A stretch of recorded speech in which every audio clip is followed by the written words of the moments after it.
I'm kind of informal. The topic is serious, but I'm not. And that's actually instructive to what we're trying to do here, is not to take ourselves so seriously. I know it's a little hard to do this week after last week. I know there's a lot of people walking around feeling maybe not so happy with what, the results of last week. Some people are happy, and that's cool too. But, so we're all in our heads about something all the time, right? And that's what this is about. It's about how our brains work, how they get in our way, and how we might be able to develop strategies and tricks and tips to tune them up and have them work for us instead of against us, okay? So by a show of hands, how many of you feel like your brain is on your side? All right, good, because it's not. So here's the thing. We as human beings have evolved over billions of years, millions of years. The planet evolved over billions of years. And we've evolved to do two things. To put genes into the next generation and to survive, which are really connected, right? If you don't survive, you can't put genes into the next generation. So everything is about thinking, how do I get through this day with as little pain and suffering as possible, or not die? And in the world, when we started developing as human beings, we developed in villages, in communities of about 150 people. And you knew everybody in your village and your community, and they knew you, and they watched out for you. And so kind of things developed around that unit.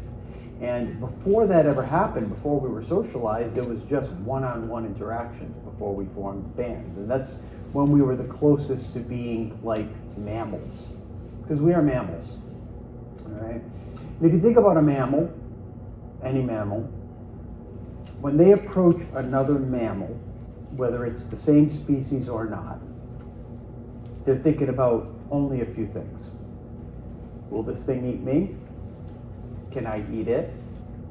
Can I sleep with it? Right? Procreation, that's very important. And will it eat me? Can I eat it? Can I sleep with it? That's really it. Really. That's it. And believe it or not, that's coded into our brain stem. So our brain developed over millions of years from basically a reptilian brain. So, there's the giant lizards that you see, and they move really slow. And if it's too hot where they are, they move really slow to another place where it's not so hot. And then they plunk down, and they just stay there. And so they're always reacting to their environment, okay? And they've got some instincts in there. They do have that survival instinct. They do have that run away if something is threatening you instinct. They do have that attack instinct. And that's all built in. And so as things evolved, when right from the very, very beginning, when there was pond scum and then lightning hit it and the first cellular kind of process happened, and now there was a spark of life, and then there were single-celled and then multi-celled organisms, and then eventually protozoa and mitochondria, and some things started eating other things and combining their systems. Biology got more complicated until at one point there was an awareness, and that is the base level of awareness that I am in an environment and that I can adapt to my environment, right? And that's important, because if you don't know that it's hot, you can't adjust. If you don't know that something's dangerous, you can't adjust, run away, whatever. So that is the working level, bottom line coding in our system for survival, all right? Now, as time went on and more evolution occurred, mammals appeared, okay? Things like mastodons and all the giant, kind of mammalian creatures. And mammals, the way they're different from reptiles is that they actually have to nurture and feed their young. They deliver through their own body. They don't use eggs or that sort of thing. So there's a connection in the mammalian world between the mother and the offspring. So for that to happen and to work, another part of our brain had to develop, the mammalian brain. All right, and the mammalian brain brings feelings of connection, and you don't even realize you're doing it because it's at a subconscious level, just like with animals. Like a cow doesn't go, oh, I should take care of my calf because it's hungry. It just does it. And there's a little bit of debate about dogs, because I think dogs think, okay, because I think they've evolved so closely with us over time. But more basic mammals, okay, although chickens, for crying out loud, right? Like I know people that have chickens that they know their names, they know when people are coming home, they start learning all these behaviors. So even their brains have the capacity to grow. But at the most basic level, the mammalian brain is worried about, yes, taking care of myself, but also taking care of those close to me and those that I'm responsible for. Right? And so that was tens of thousands of hundreds of thousands of years that beings lived that way. And humans actually started that way. Humans, we don't really know when consciousness hit humans, okay? Some people think it was a slow process. Some people think that, we're at this convention where it's about spirituality and there's alternative viewpoints. I go to one in California in February where there's a lot of alien kind of loving people. And, they say that maybe our consciousness was sparked by an alien seeding, that, they seeded our race, they chose it to evolve. There's a stoned ape theory. Has anybody heard of the stoned ape theory? No. So the stoned ape theory is that, we were kind of walking around, and there was something on the ground that looked edible. It was on a piece of wood that was rotted. So we picked it up, we sniffed it, we ate it. And a little bit later, that being started having hallucinations and just kind of turns out they were magic mushrooms, right? And anybody here ever done magic mushrooms? It's okay, there's no cops. All right. All right. So when you do magic mushrooms, you get lit up. Your brain gets lit up, and you see things, even with your eyes closed, in a whole different way, colors and vibrations and patterns. And so that happened to us when we do it now. Imagine a being that had no sense of awareness of itself ingesting a substance like that. It is possible, because one of the things they've actually proven now with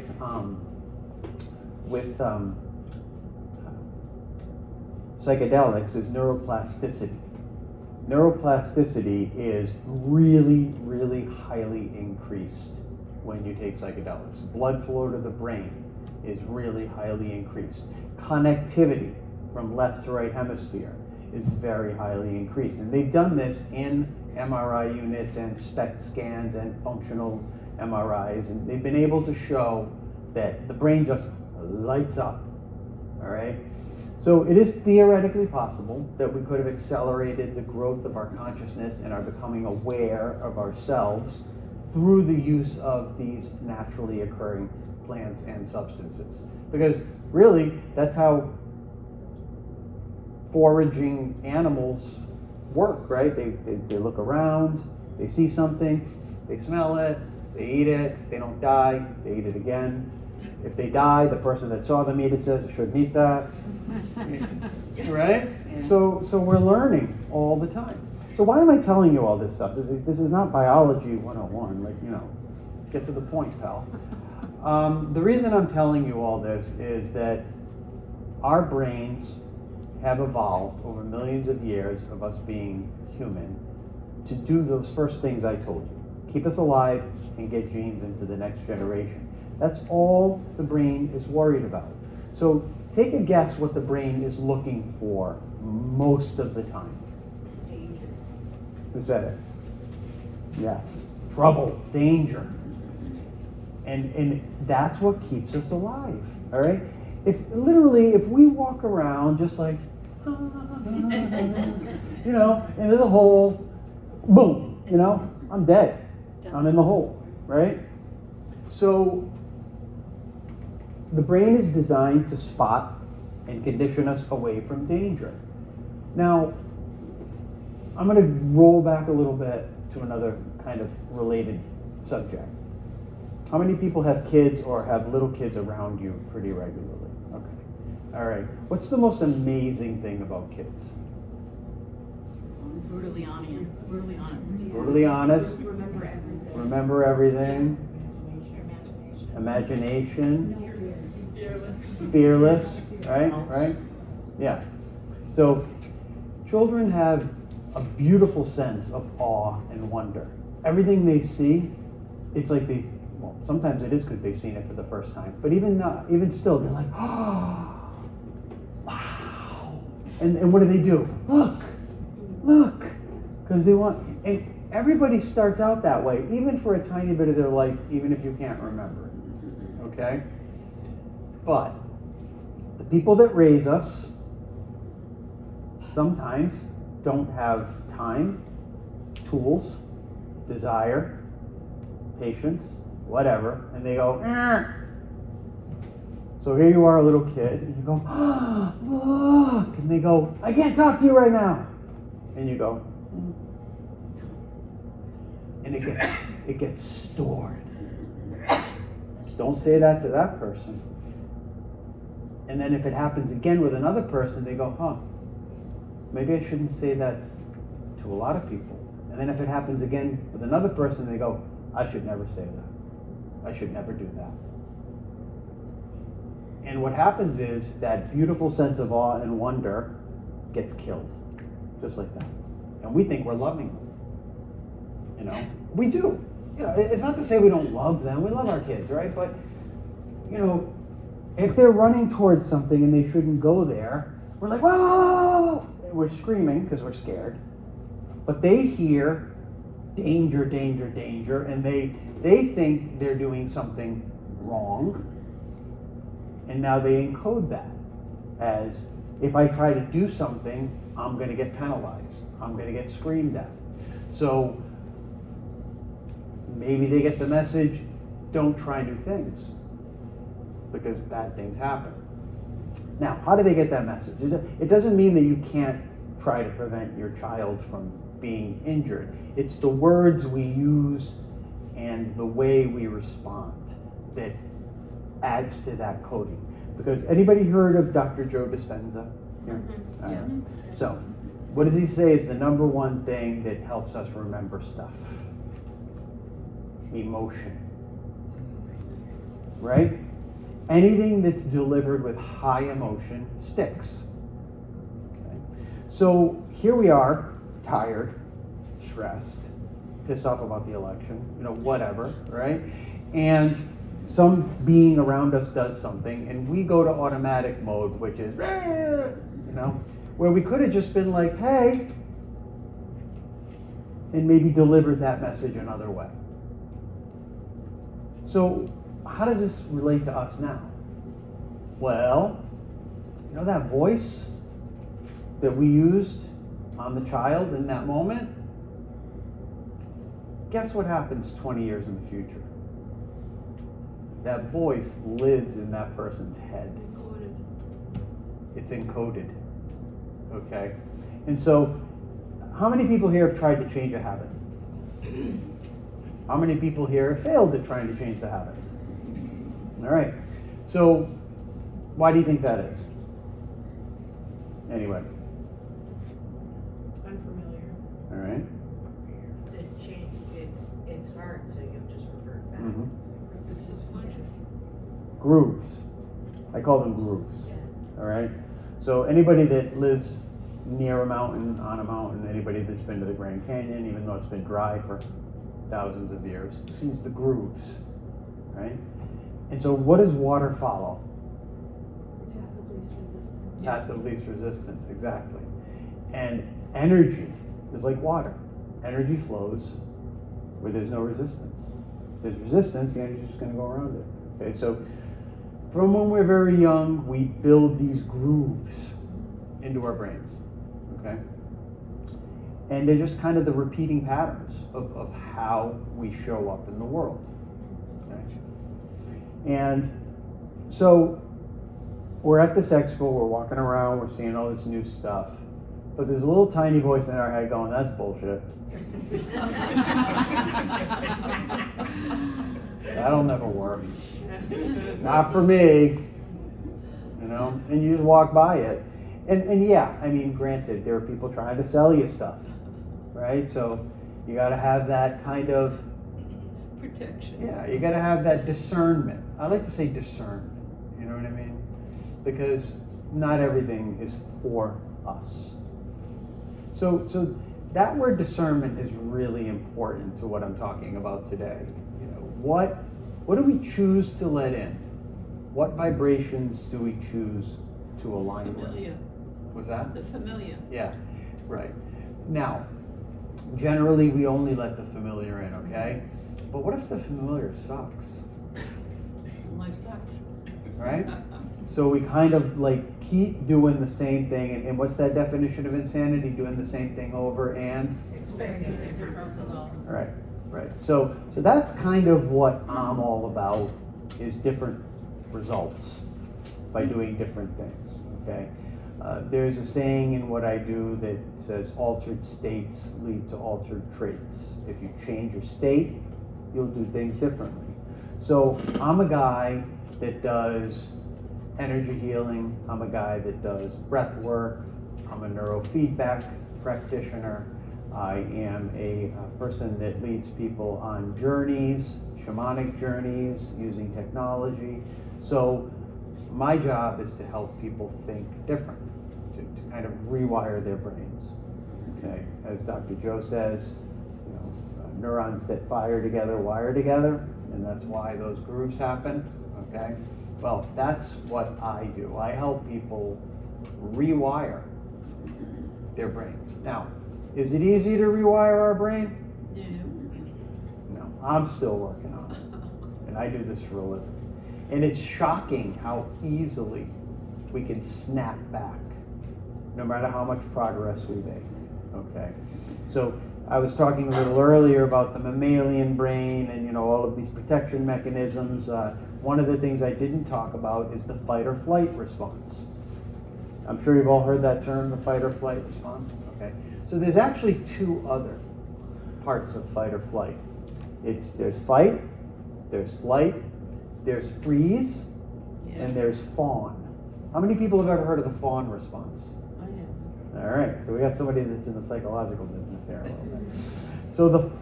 So I'll start with the basic one. Fight means, come at me, I'm ready for you. Flight means, I know you can kill me or kick my butt, I'm heading that way. Freeze means, I don't know what to do, and literally I'm just gonna collapse on the ground and play dead. And that's actually a very effective response, okay? But something new that we've been studying that's come out is called the fawn response.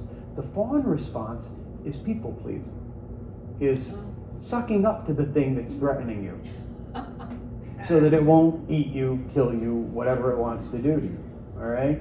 And that happens in a lot of unhealthy relationships, okay? There's a lot of people in relationships with abusive people that are doing the fawn thing all day long, just, you know, hoping that they don't trigger that person. And that's a crappy way to live, you know. And so these people that have that response wired in, you know, how did that get there? Like, how does somebody end up a people pleaser? All right. Parents. Yeah. Low self-esteem. Low self-esteem. Yeah. Exactly. Don't know any other way. Don't know any other way. Right. So everybody knows now, like, you know, our amazing, you know, vets that go and do, you know, things for our freedom and other people's freedom, and have to witness like scary, horrible stuff that come back with PTSD, right? And so they started out as this type of person, and then they come home and they're like a wholly unrecognizable type of person, right?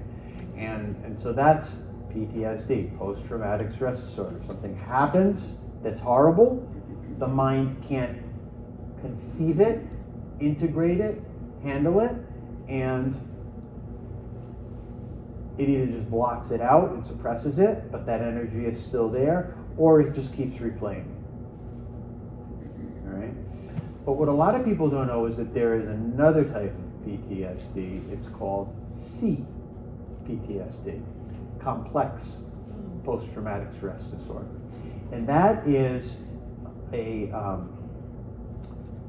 function of when you're a very small child, usually between the ages of 2 and 7 years old.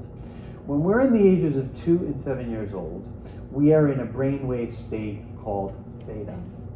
Okay? So I'm going to go through all the brainwave states. I'm starting at theta just because of this one particular point, all right? But we're in theta. And theta is hypnosis. Everything that we hear is automatically internalized. Have any of you ever been hypnotized? Yeah. Okay. So, right, whatever goes in, it gets internalized, right? That's why they try to use it to kind of correct behaviors. And some of what I do is hypnosis-based, okay? So, in theta, if you're constantly bombarding the system with trauma, how does the brain get wired? As a trauma response device. So now the filter that being is looking through the world through is, there is danger everywhere, I can't trust anybody, I need to be afraid all the time, I can't control anything. How empowering a belief set is that? Right? There are so many people walking around with that belief set at varying levels. You know, the worst of which are people that are physically and sexually abused. I mean, you know, their personalities are so shattered that, you know, they usually require pretty major psychiatric or, you know, medication type interventions. But there are ways to heal minds like that as well. Okay? Including what? Is there also another kind of freeze response? I've heard people talk about it in the macro sense of, like, for years you could be frozen as opposed to, like, you know, this one moment Right. where you collapse and stay there. Yes. Is that true? Yes, totally. So because any of the responses become part of our personality structure. So yes, you can always be like, you know, the guy that you don't want to be next to in line at the market that'll like get set off in a second. You know, that's the fight response. Like they're just ready to argue, and they're always like that. That's just how they are, and you know that, and you stay away from them. You know, the guy that's on the street yelling at nobody. You know? But yes, you can always be in freeze response, absolutely. Which is why a lot of people are just immobilized, and they only do the most urgent thing at the last possible moment. All right, and that's not a real effective strategy for kind of getting things done in the hustle bustle world that we live in. Right. What type of response did you call it? I couldn't hear. It's long-term freeze response. Oh, long-term So freeze. it freeze, Yeah. but long-term. Okay. So I'm going to back up. I'm going to go to the other types of brainwave states. So there's theta, which is number 2. Number 1 is delta. Okay. Who knows what delta is? Sleep. It's also the brainwave state that babies are in, which is why they're always looking around like this. When they're not crying or pooping, you know, but even sometimes when they poop, they make that face. But yeah, and so that's a state of deep relaxation, deep bliss, kind of just loving existing. And when a baby has wonderful, loving beings around them, they get to be in that state. And then they progress into the other states, theta being the second one, and onward healthily. Okay? So there is a lot of talk about in utero and how much the child absorbs in utero. So there is some effect in the environment, the stress hormones that the mom's putting out, that can affect the neurochemistry of the child. So not all babies come out with that delta. Some babies just come out pissed off at the world, you know? Yeah, no, I get it. And like, it's like, why is this baby so cocky? They don't realize that, you know, not only was the mom's immediate chemistry feeding this, or the environment or whatever, but we live in an ancestral world. Okay, if you imagine yourself, me standing here, we'll use me because I'm at the front, and in front of me is my son, behind me is my dad, behind him is his dad, and mom's all the way down too. Every one of those beings have memories and experiences that got encoded into my DNA. All right? So my family came out of World War II Italy. Their village was decimated. The Germans came in, took all their livestock, just, destroyed the place. World War II was a horrible time. And, they lived in the side of a mountain, like one of these little villages, that there was no electricity, no running water. There was a fountain in the middle of the town, whatever. My mom's little sister got too close to the fireplace during Easter, I think it was. She had a dress on. The fireplace caught her dress on fire.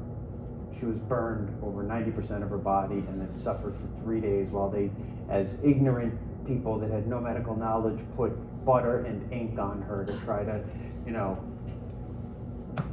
And so that's permanently encoded into my mom, into me, into all her siblings, or whatever. So why am I telling you these horrible things? Like, ugh, pal, bring it up a notch. Because we all live with this fear that we know in the back of our minds, like one day we're going to die, right? And so we all stuff it down and we don't think about it, and then crappy things happen, and it reminds us that we're vulnerable. And that vulnerability is a really scary thing. And the reason I'm mentioning vulnerability now is because I'm going to start talking about the other brainwave states, okay? So we talked about delta, we talked about theta, now we're at alpha, okay? Alpha is a kind of a zone flow state where we can focus, okay? But loosely focused, kind of scanning, not like focused on one thing, but just kind of, always paying attention to the world. And alpha is also a frequency that's used in our brain to connect 3 parts of the brain, which are the default mode network. It's called the default mode network. And the default mode network is where our self-talk happens. It's self-referential. It's the voice we hear in our head when we're not occupied with something, all right? And that's the constantly running voice in our head. So I want everybody to do an exercise with me for a minute, all right? Just listen to the voice in your head. Just for about 30 seconds.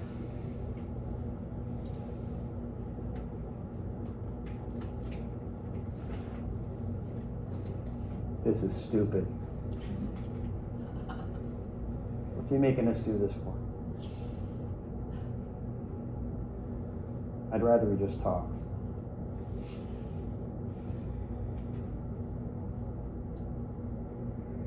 This guy has no idea what he's talking about. Yes, I'm seeding your inner voice, but now shut up.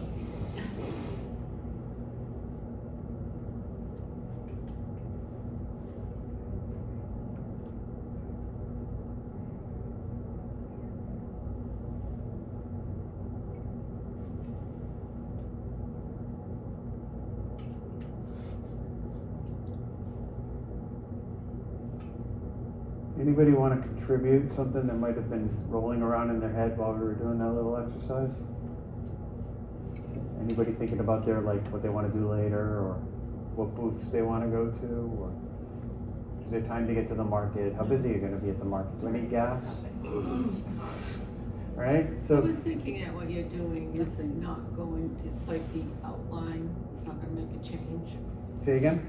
I was thinking that what you were teaching was like an outline, it wasn't gonna make a change in the subconscious mind unless you do like hypnosis. So I'm not allowed to sell what I do in the seminar. Oh, okay. But at the end, I will give you all an opportunity to come and visit me at the booth and Okay. learn more and give you an incentive to do so. But the idea of these talks is to be informative and instructive. Yeah, I guess. And I am going to get, Yeah. where are we for time, by the way? Both my phones are over there, so I don't even know. What's that? It's 12:30. So we're halfway there. Good. Okay. So yeah. So we got tons of time to teach you stuff. So the idea is to set the premise, of where we're going, and then, we'll spend a good amount of time talking about what we can do. Okay. So we talked about alpha. Now, when we have to focus, the place we want to be is in beta. All right. Beta is a really wide range of frequencies. Right? They start at around 15, I think, and go to 25 hertz in the brain. And it's pretty funny because not only is this the frequency that we use to focus, but it's also usually the most common frequency that happens in the brain when the brain gets taken over by an epilepsy or seizure.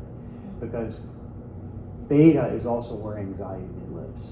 Because at the low end of beta, you can focus on things to get things done. But as you go up into high beta, the stress level goes up. And when you're like the most anxious, you're at the highest beta, which is usually around 25 hertz. And that's the times where you're like totally freaking out and you're like, nothing's gonna work. This, I'm powerless. And, so it's really important to recognize, that these frequency states do have an impact on how we show up in the world. Now, when you get out of beta, if you can get out of beta and you can go higher, you can get into gamma. And gamma are really beautiful flow states. Usually gamma states are only exhibited by Tibetan monks, people that pray a lot, people that are like really into their art or creating something. So anybody that is really in love with what they're doing, they can go to this place of gamma. And gamma, what it does in the brain, and we reach gamma at a couple of times during our sleep in the brain too, and this is one of the reasons why we sleep, is that we need to take all of these inputs that come in during the day that we're, so today we're having how many interactions out there, and we have our regular life, and we have all of this stuff going on, and the way our brain works is it's got to process all that and figure out what's important and what to remember, what not to remember, what to put into long-term memory. And it does that when we dream, when we sleep. And that's why sleep is so important. Because if we don't sleep right, that's one of the things, by the way, one of the answers to your question is sleep. But when we sleep, we actually re-encode all of that information and store it away or delete it.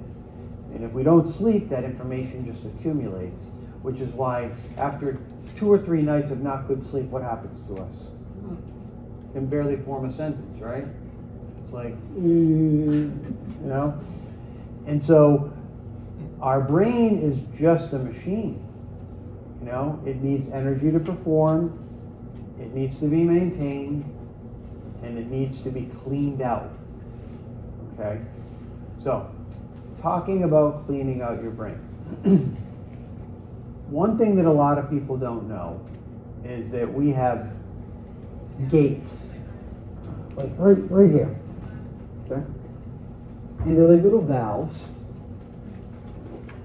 and they open at night when we sleep, and they allow cerebrospinal fluid, which, everybody know what cerebrospinal fluid is? So that's the stuff floating around inside there, but it actually floats everywhere in our spinal column and up into the brainstem, okay? But at night, something magical happens. When we hit a certain phase of sleep, those gates open and the cerebrospinal fluid flows into all these canals deep in our brain, and it carries away waste. Because all those cells in our brain, when they're doing all that work, they're creating waste. And just like our body has an elimination system, the lymph system, we have a limbic system, which cleans our brain. Right? A lot of people don't ever kind of do that. They don't realize that that's a thing. all right? And there are ways to improve our sleep so that we're getting better, deep sleep, okay? How many people have heard the term sleep hygiene? It's kind of it's a new thing that's coming up, but there's a lot of really good best practices that we can do to make sure that we are getting really quality sleep, okay? For example, I don't eat anything 4 hours before I go to sleep. Okay? That's my target. Sometimes it's 3, but it's never, ever less than 3, okay? Because if your body's working on food, it's distracted. Just like you can get woken up by needing to pee, you won't go into good deep sleep because your body is digesting food, okay? Alcohol before you sleep, bad idea. Helps you fall asleep, but it puts you into a very shallow brainwave pattern that you pop out of very quickly, and then you end up just waking up, right? So passing out is not the way to go to sleep.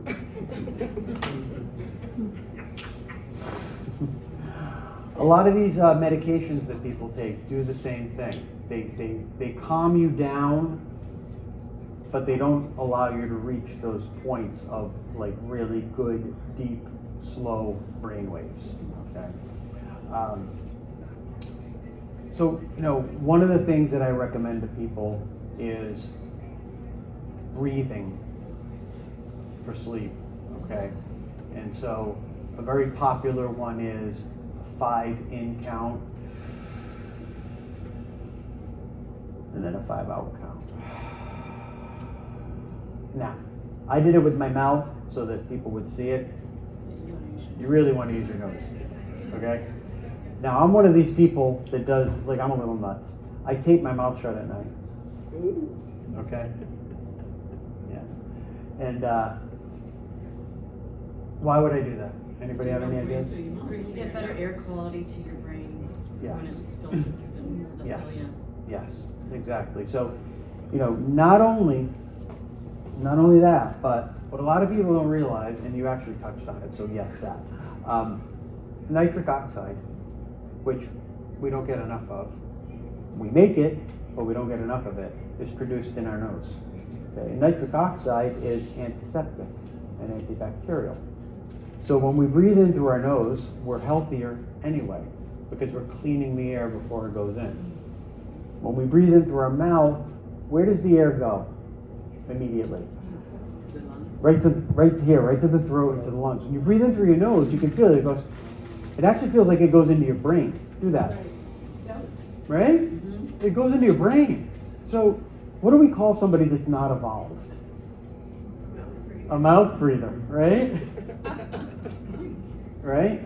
So all of these old sayings came from somewhere, And so You have to do it forever. I thought that once you retrain it, like I did it for weeks, Mhm. and I definitely slept better. Mhm. And then my dentist said you don't have to do it forever. You retrain yourself to breathe through your nose at night. I don't know that I'm I not trust sure. myself. I don't know. That's I think you go back. Yeah. so I stopped doing it. Yeah. Like after a few weeks. Yeah. But I did chart like how many times I got Uh-huh. up before. Like I actually like ran an experiment, Mhm. and it did help me sleep, like get up less times during the night. Right. So you think it's like just you have to keep doing it. I do. Okay. I do, because sometimes just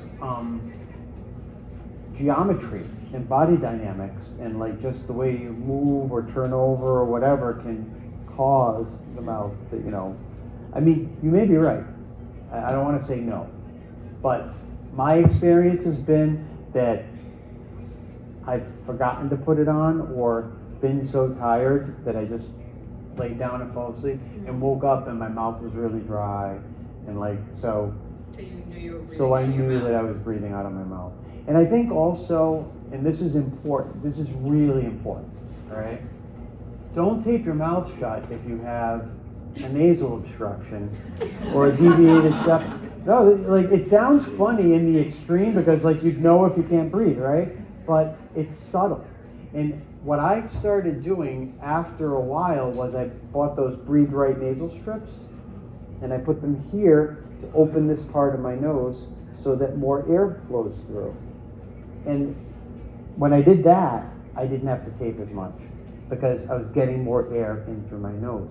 So a lot of people don't realize, whether they're just chronically partially congested, or they have a narrow canal, or they have a deviated septum.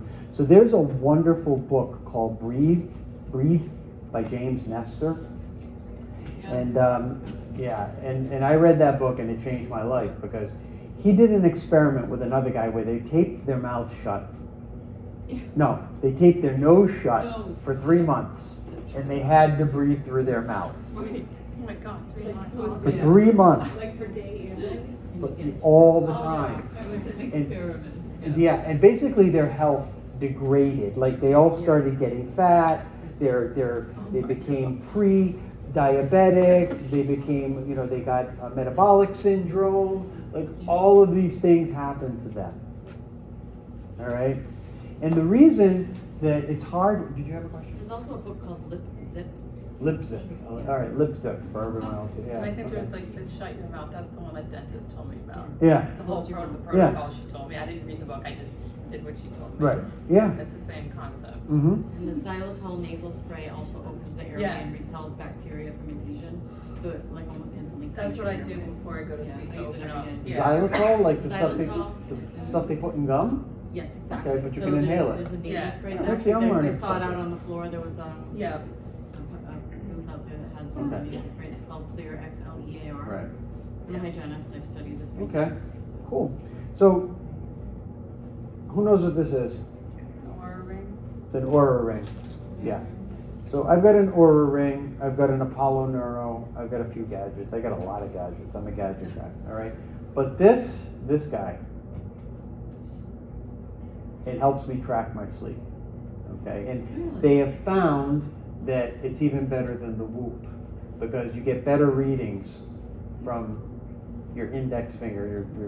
Your index finger, if it's fitted properly, you get really a lot better readings for sleep from the Aura ring. You can. How do you tell? How do you- They've just tested, using all the devices on the same people at the same time and compared the readings with actual medical grade equipment. Wow. Yeah, and they found that the Aura is actually the best for sleep. Okay, so what does this guy measure? This guy measures my heart rate variability. It measures my heart rate. It measures my how long it takes me to fall asleep. Then it tells me how long I was in the first level of sleep. And then it tells me how long I spent in deep sleep. Okay? There's 3 stages of sleep. There's core sleep, there's deep sleep, and there's REM sleep. Okay? Most people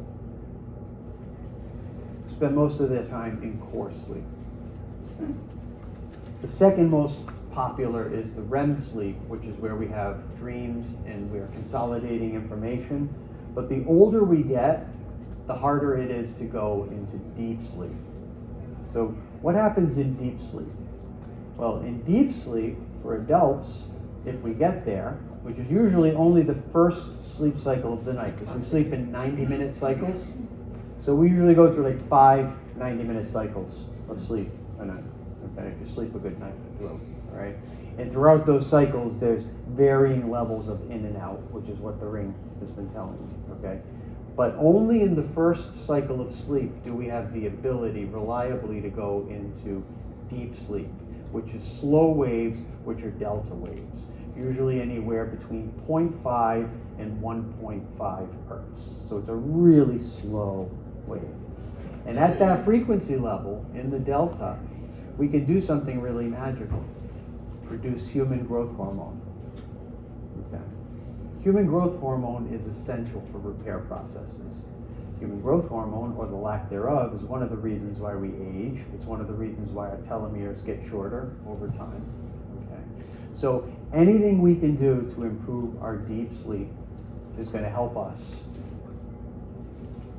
produce more human growth hormone. Okay. Now, there are ways, I'm going to put a tiny little plug in here. There are ways to get to that delta state without sleeping. We call it non-sleep deep relaxation, NSDR. And we have technology now which allows us to bring the brain into beneficial states by using a process called entrainment. Okay? Anybody ever hear of entrainment here? So entrainment is when things sync up. So the most popular expression that I've heard over the years of what entrainment is that you get a bunch of women that live together.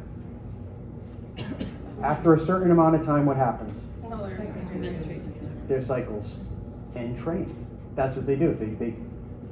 They start cycling together for whatever reason. But I wonder what the reason is.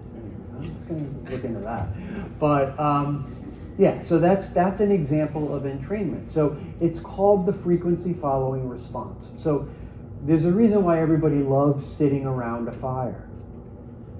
It's not the beer, it's not the talking, it's the hypnosis that happens because our brain syncs with the flames.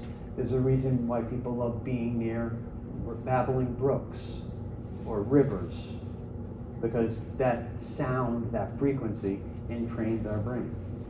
The ocean too? The ocean, waves, Yeah, the big time. primary, yeah. That's why some people are addicted to the beach, literally, because it's the only time they can relax, because they get that, and their body actually entrains to that wave. So it's a slower, they breathe a little slower. So it's no wonder people feel wonderful when they go out into nature, right? Because everything's slower in nature, and we entrain to it. And that's where this technology of entrainment came from. And that's what I do as part of my work. I am not only a brainwave entrainment practitioner, but I'm also a brain trainer.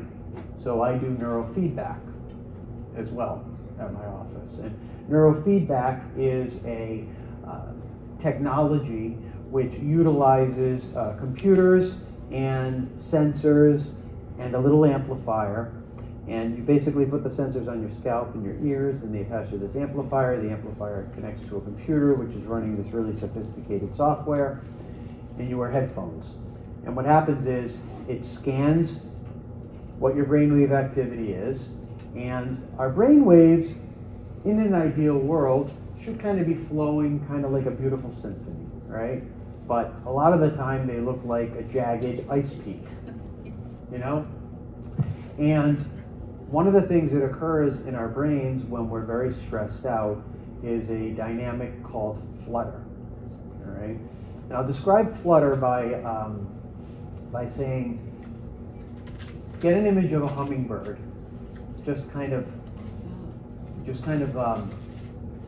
sucking juice out of a flower, and it just doesn't have to do anything to do that. It just kind of stays in one place, and its wings are going really fast. But when it wants to change direction, it has to flutter. It has to kind of change up that pattern to go in a different direction, right? So we can see the brain changing direction in an EEG, an electroencephalogram. That's what a brain map shows us, okay? When the brain flutters, it means it's changing states. Now, that could be for a very good thing. It might be changing states because somebody made you smile, right? But if the brain is constantly changing states, constantly shifting gears, imagine you're in a car, brake, gas, reverse, what happens? You're gonna wear it out, right? That's what happens to the brain. So what neurotraining does is it uses sound inputs to the ears to let the brain know when it's fluttering. And what happens is it's actually like supercharged meditation, because when we meditate and we're sitting there and we're trying to meditate, and we'll talk about meditation more in a minute, and we realize after about 30 seconds we're not meditating, we're just thinking about shit, all right? But when we realize that and we bring ourselves back to that state of whatever we were focusing on, which is that point on the wall or our breath or whatever, that is feedback. We give ourselves feedback. Imagine a technology that could give us feedback 256 times a second. How much faster would we progress? All right? It's constantly reading our brain waves and giving us feedback. That's what neurofeedback does. Okay. So, let's talk about, what did I say we were going to talk about? Meditation, yes. 10-minute warning, woo! All right. And thank you for being back there and supporting me. They're silent back there, but they're very important, our monitors. So meditation. How many people meditate? How many people meditate regularly? Okay. All right. What kinds of meditation? Just curious. I do centering prayer meditation for half an hour. Centering? Okay. Anybody else? Chakra work. Chakra work? Okay, so you work your way down the energy column and yeah. Now, do you envision colors at all when you do that? Yeah. Okay. So you do the chakra colors. Good. Excellent. And is there a breath kind of? Actually breathe with color Nice. to the location. Yeah, that's a great thing to do. You know, so if when you come down to the booth or anywhere around this place, you can see a picture of the chakra column. Okay. Violet, indigo, blue, green, yellow, orange, red. Okay. And you can do Reiki on yourself basically by breathing in to the corresponding areas. So your source is the crown, that's violet. Your third eye is the indigo blue, this whole area of your brain. Your mouth, your throat, all part of your neck and shoulders is blue. Okay. And then green is your heart, and it extends out through your arms. Okay. Because that's how we embrace the world, how we reach for things. So some people think that the blue is part of the throat, goes to the, but I am of the belief that green, and it could be teal, for crying out loud. It might be both. I mean, how do we really know? You know, because it's not just individual colors; it is a spectrum, right? I mean, who knows? Like, is it this particular green or that green? Is it Kelly green or you know? So, if you envision it as I envision it as a progression, as a kind of constant flowing change of color all the way down, not any one. And you can do that too. You can play with it. So that's a good way to do it. Meditation is really good for some people, but you got to be careful with it because meditation can make some of your problems worse. A lot of people don't realize this. Like if you're anxious, then a lot of meditations won't work for you because just sitting there and stewing in your stuff is going to make you more anxious. And then that's why people stop because they feel like crap and it makes sense. So people that are really anxious should probably start with doing guided meditations, relaxation meditations, breathing meditations. How many people do breath work here? All right, awesome. What kind of breath work? Anybody do the long form one where they do the circular breathing for an hour and a half and you can like get hallucinogenic? That's a really cool. Okay. What's yours? 478. 478. Yeah, 478 is the most popular. Okay. In for 4 through the nose, hold for 7, out for 8 through the mouth. It's the most common for me. Yeah. Let's all do that together right now. Okay, so everybody sit up. So close your eyes and I want you to breathe in through your nose, 2, 3, 4, hold it, 2, 3, 4, 5, 6, 7, out through your mouth, 2, 3, 4, 5, 6, 7, 8. Doesn't that just kind of bring you like right into your body? Isn't that lovely? So how do you make your brain work better? First of all, realize what's going on in your body. Live in your body. Follow your rhythms. Know what they are. Know what feels normal. Read up and learn, you know, what is a good breathing pattern for somebody your age or your sex? Because they're different for everybody. I can't tell you how everybody should be breathing. Okay, but educate yourself. You know, figure out ways to bring yourself into balance. Neurofeedback, definitely. Entrainment, definitely. Hugs. Connecting with others, oxytocin. Showing caring for others and receiving caring from others. Essential for brain health. Just essential. Because if we don't feel loved, we don't feel like we have worth. If we don't have worth, what's there to take care of? What's there to look out for? Right? That's why people just tend to give up. So we've got just a few minutes left. I got time for a few questions. Okay. Curious about what you think about alternate nostril breathing in the hemispheres. Yeah. Do that sometimes. Yeah, absolutely. So anybody that's gone to a yoga class has done the thing where you block one nostril, inhale through the other, and then let it go, and then do. So that is actually hemispherical balancing. So when you breathe in through one nostril, you activate the opposite side of the brain that you're breathing into, because everything is crossways in our systems. Okay. The stuff that I'm seeing through my left eye goes to my right brain. And then it's upside down, which I can't even understand. You know, it's like we're miracles, really. Yeah. How do you do this? It's true. Yes. Was that? How can you do that? How can you? So I'm not an expert in that. You might want to look up alternate nostril breathing. But yeah, you basically block one, breathe in, and then block the other. Breathe in. Yeah. And But there's certain ways to do it that are better for certain You people. can find really good videos on YouTube. Yeah. To do it. Yeah. Some- Yeah. YouTube's amazing. You had your hand up? It's like the 470 What is thing. happening to your brain Like when, the you know, you're 470. looking at something and you're watching something and listening to something and then all of a sudden you realize your brain is gone and like, Yeah. it's not like you fall asleep, but you almost are asleep and then you're like, oh, I didn't hear or see anything that Oh was yeah. wrong. How about you drive all the way home and didn't even like, what the hell just happened? Like, I didn't get into any accidents. I don't remember turning the wheel. Like, that autopilot is hypnosis. That's flow state. Okay? So the best athletes in the world, they don't think about what they're doing. Like, you see a guy like Rafael Nadal, right? And there's a tennis ball coming at him at an extreme speed.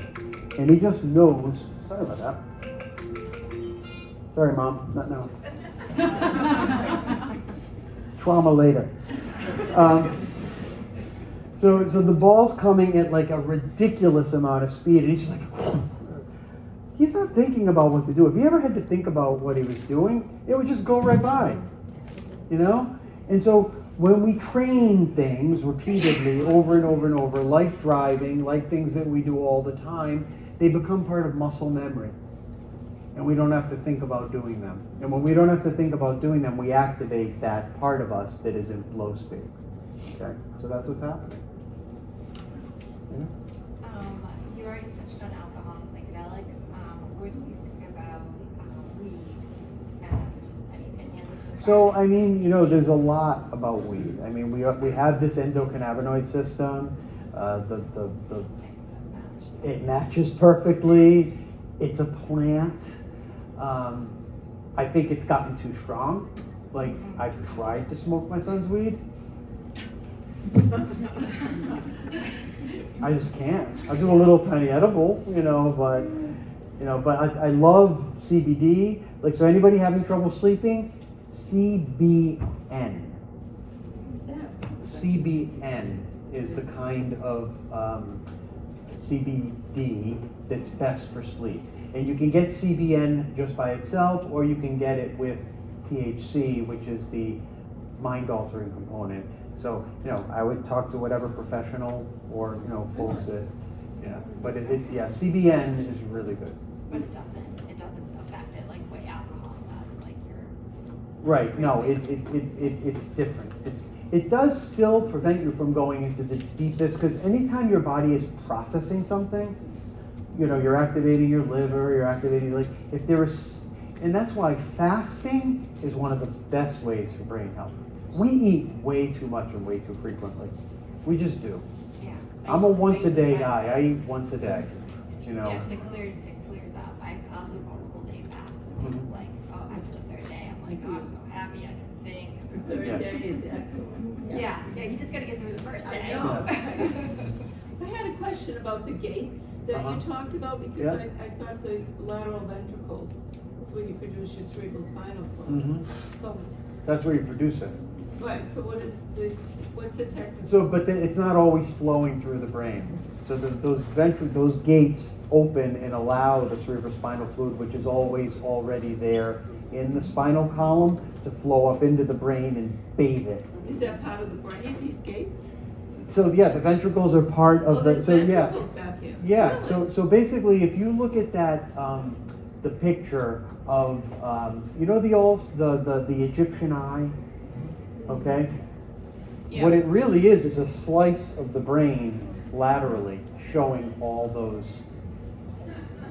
the brain parts and those tubes where the cerebrospinal fluid goes through. They knew back then that yes. Why didn't they teach that in craniosacral?